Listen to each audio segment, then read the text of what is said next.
Masuk saja ke informasi yang pertama. Pelaksanaan pengukuran tanah untuk pembangunan bendungan bener di Desa Wadas, Jawa Tengah menimbulkan konflik. Akibatnya ratusan warga menggelar unjuk rasa. Sementara puluhan warga yang sempat ditahan petugas kini telah dikembalikan ke kediamannya masing-masing.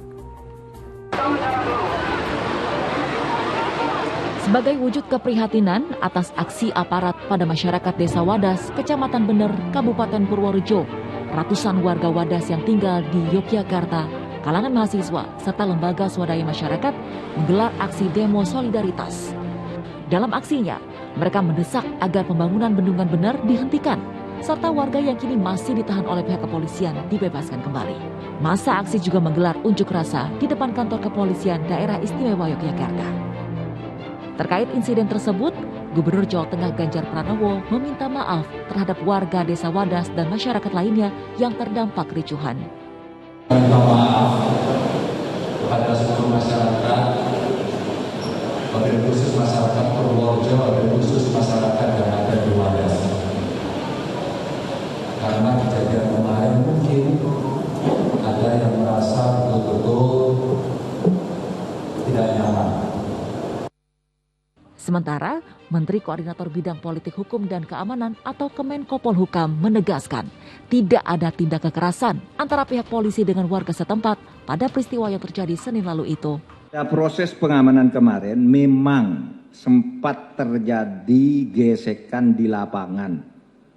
Tetapi gesekan itu hanya ekses dari kerumunan warga masyarakat sendiri yang terlibat pro kontra atas rencana pembangunan, dan Polri hanya melakukan langkah-langkah pengamanan. Komisi Nasional Hak Asasi Manusia atau Komnas HAM meminta untuk menunda pengukuran di atas lahan milik warga serta membebaskan 60 warga Wadas yang ditahan. Usai diamankan di Polres Purworejo, puluhan warga Wadas Rabu sore dipulangkan ke kediaman masing-masing. Sebelum dipulangkan, warga diberikan sembako sebagai wujud permintaan maaf dari aparat kepolisian. Tim Liputan melaporkan. Ya, kita berharap agar kasus tanah di Desa Wadas antara pemerintah dengan masyarakat setempat ini dapat segera diselesaikan tanpa kekerasan, ya Ustaz. Nah Ustaz, kasus sengketa tanah antara rakyat dan pemerintah ini kerap kali terjadi, Ustaz. Banyak sekali di mana-mana gitu, Ustaz. Mau bangun jalan, mau bangun waduk, mau bangun jembatan, segala macam sering terjadi di mana pemerintah berdalih ingin membangun sarana umum. Ya, mungkin memang benar seperti itu, Ustaz ya.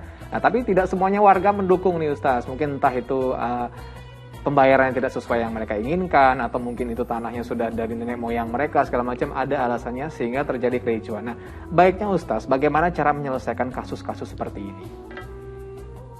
Ya, Mas Asran, Al-Quran dan hadis mengakui kepemilikan individu, kepemilikan keluarga, atau kepemilikan publik. Seseorang yang sudah memiliki tanah, dia punya hak atas tanahnya. Keluarga yang memiliki tanah, ia punya hak atas tanahnya untuk dikelola, untuk dihuni, atau untuk dilakukan apapun. Dalam konteks ini tentu Al-Quran juga memberikan kewenangan kepada siapapun untuk mengelola dan mengolah tanah yang Allah sediakan untuk kepentingan semua kita. Wal ardo badatnaha lakum. Sungguh bumi ini Allah serahkan kepada kalian. Kita olah, kita kelola agar itu memberikan manfaat. Baik manfaat itu secara personal maupun manfaat itu secara sosial, secara publik. Dalam konteks ini ketika tanah itu memang akan digunakan untuk kepentingan publik, kepentingan umum, tentu membutuhkan bahasa komunikasi yang baik. Dalam bahasa agama, hak atas tanah adalah hak secara privat yang kalau kemudian ada kegunaan secara publik, maka layak untuk dibangun komunikasi yang baik. Dan karena itu adalah tanah miliknya, tanah milik orang, tanah milik keluarga, maka ada proses yang bernama jual beli. Ya, kalau dalam tanda kutip bahasa sekarang ganti rugi. Dan itu dibolehkan, manakala memang disesuaikan keadaan atau harganya dengan harga yang patut, harga yang adil, harga yang sesuai. Disinilah pola komunikasi yang baik, apalagi tentu ya harapan dari pemerintah dalam hal ini, harapan dari siapapun, bahwa tanah itu jangan sampai tidak terkelola dengan baik.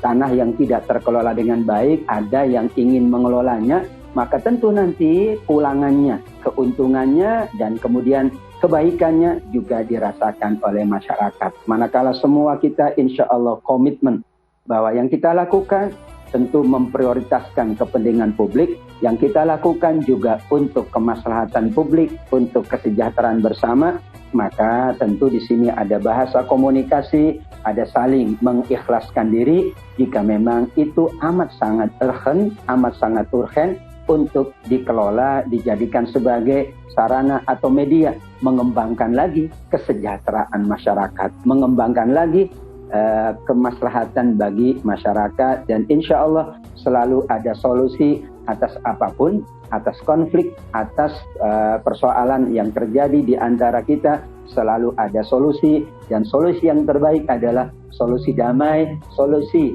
mengedepankan maslahat, solusi menginginkan kebaikan bersama, insya Allah. Nah, insya Allah Ustadz, dan memang dari masyarakat pun juga harus bisa bekerja sama begitu Ustadz. Ya, mungkin tujuan pemerintah membangun waduk ini segala macam mungkin tak mencegah banjir atau memberikan air yang baik untuk warga, dan pemerintah juga bisa memberikan harga yang terbaik begitu Ustadz ya kepada warga. Nah Ustadz, jika terjadi deadlock atau ini sudah mandek nih Ustadz, sudah mentok nih, boleh tidak Ustadz pemerintah mengambil paksa tanah warga dengan alasan demi maslahat yang lebih besar, contoh membangun bendungan untuk irigasi atau pembangunan jalan dan jembatan begitu Ustaz. Jadi intinya ini banyak kepentingan masyarakat yang akan terbantu begitu Ustaz. Ini gimana? Boleh nggak diambil paksa gitu Ustaz? Koridornya adalah koridor akhlak. Akhlak itu yang menuntun siapapun untuk melakukan apapun. Semua kita dituntun oleh adab. Semua orang tua pun ada adabnya terhadap anak, anak juga ada adabnya terhadap orang tua, rakyat ada adab, ada kesantunan kepada pemerintah, pemerintah pun ada etika dalam menjalankan tugas-tugas yang mulia. Karenanya kata paksa tentu tidak ada dalam kamus agama. Yang ada adalah bahasanya kita bersama-sama mempersilahkan tanah itu untuk dikelola dan hasilnya adalah untuk kepentingan bersama. Kita ingat di masa Nabi Shallallahu Alaihi Wasallam ada tanah. Tanah itu memang milik seorang yatim. Dan tanah itu ingin dibangun masjid di atas lahan tersebut. Maka bagaimana bahasa Nabi?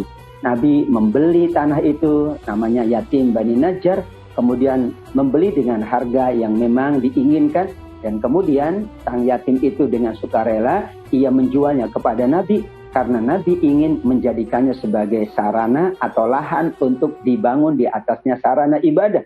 Berarti kan sarana milik umum. Semua orang dapat memanfaatkan sarana tersebut, namun tidak ada kata paksa. Sesungguhnya semuanya kita bingkai dengan bingkai kesopanan, bingkai kesantunan, bingkai akhlak. Bahwa Nabi diutus untuk menyempurnakan akhlak yang mulia.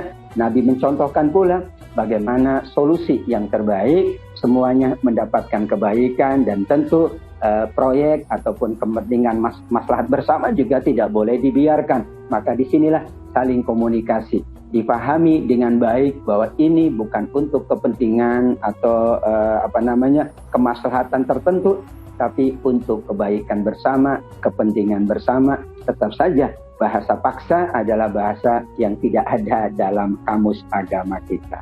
Jadi intinya harus melewati jalan tengah gitu Ustaz ya. Dan ini warga juga diminta mungkin nanti jika ada bernego harga tuh jangan seenaknya begitu Ustaz ngasih harga, karena mentang-mentang mau digusur harganya jadi sekian kali lipat masuknya begitu ya. Jadi dibutuhkan juga kerjasama antara warga dan juga pemerintah. Baik Ustaz, kita ke